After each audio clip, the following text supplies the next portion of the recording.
class 5 in your e-learning class. This is your science class and we are continuing chapter 2, growing plants.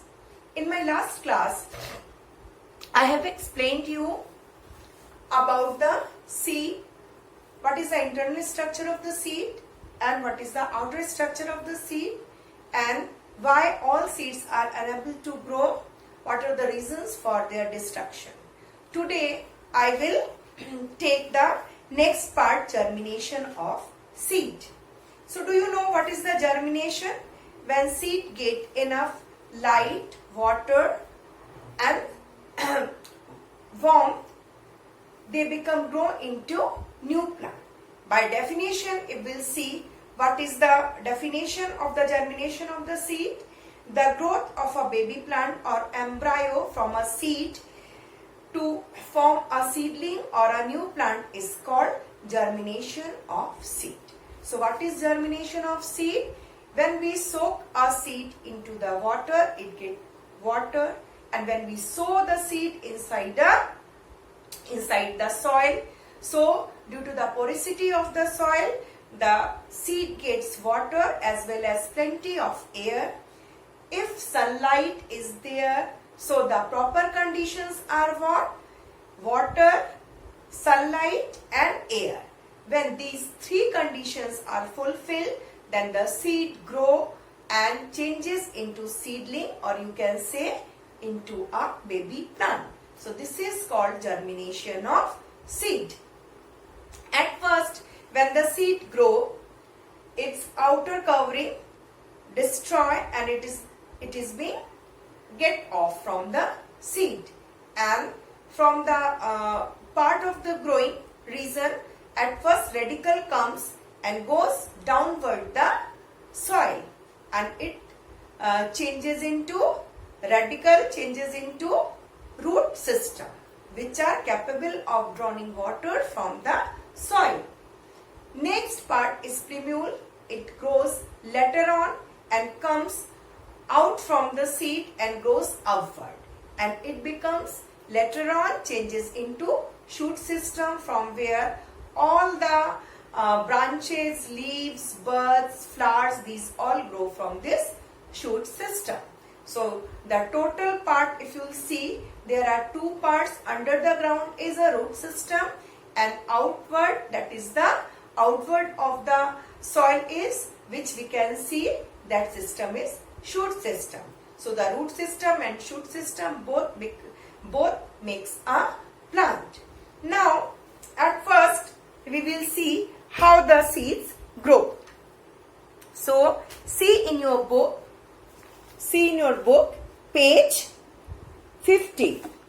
First seed is being sown in the soil, and then seed soaks water, it becomes swollen up, and one protruding part is coming out from the seed. So see, the first part is coming down towards the soil, and this part is called the radicle. Now this radicle changes into the root system. In the same time, the upper portion or the plumule part started to grow, and this, and number 3, third picture, you can see 2 leaves are grown from this growing plant, and this is the embryo. From this embryo, the plumule is going upward and the radicle is going downward. So from this part, and from this embryo part, a new plant is being growing, and then in this growing period, these 2 cotyledons are supplying food to growing plant, unless and until the plants grow its own leaf. Once it grow its own leaf, then these cotyledons been shrivel and it become dry up, and the next, when it shivers and dry up and fall down from the seedling, these 2 leaves at first start to make the food, and afterward the lots of leaves come out from the plant and they started to produce the food. and the new from this seed a new plant become grow. So this whole process is called the germination.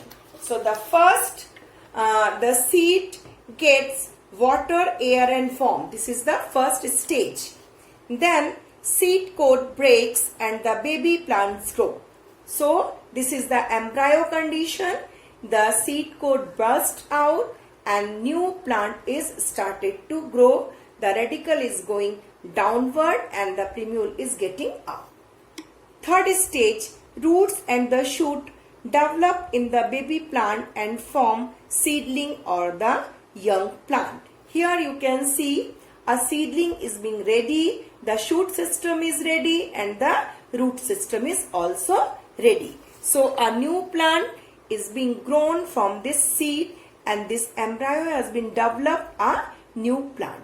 Now these two cotyledons will dry and it will get off from this new plant and the total plant or a new plant is developed from this seed. The last stage, the young plant grows and leaves develop. Cotyledons shrink and disappear. So unless the leaves are being developed on the plant, these cotyledons are supplying food to the plant, to the growing plant, and after that these cotyledons shrink and disappear and the new plant is ready to produce its own food. Now one diagram I have made for you so that you can understand the part. So this is the seed. Here we are seeing the same seed is inside the soil and this seed is just being soaked and now the seed coat is being swollen up due to the water, presence of water, and this seed is getting air from the porosity of the soil or soil is providing air to this seed. Now the new plant start to develop. At first the radicle will develop from the embryo and then plumule.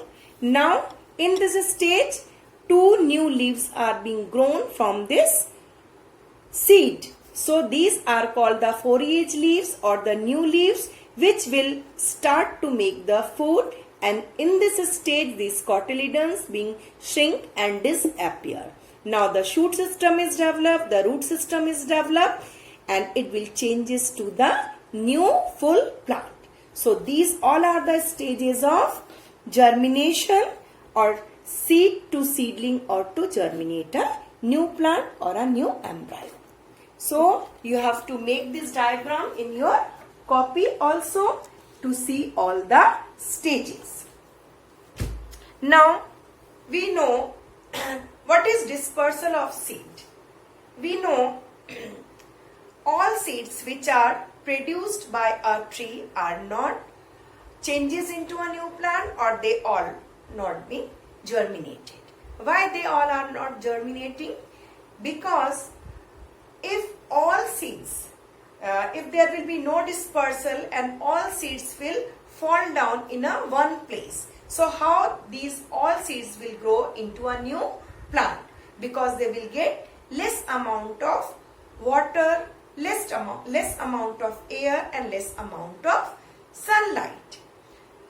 If you have one cake and you have to distribute to all of your friends, that means you are getting less amount of the cake. So in the same way, when all seeds are within one place, they have to share their sunlight, air and water.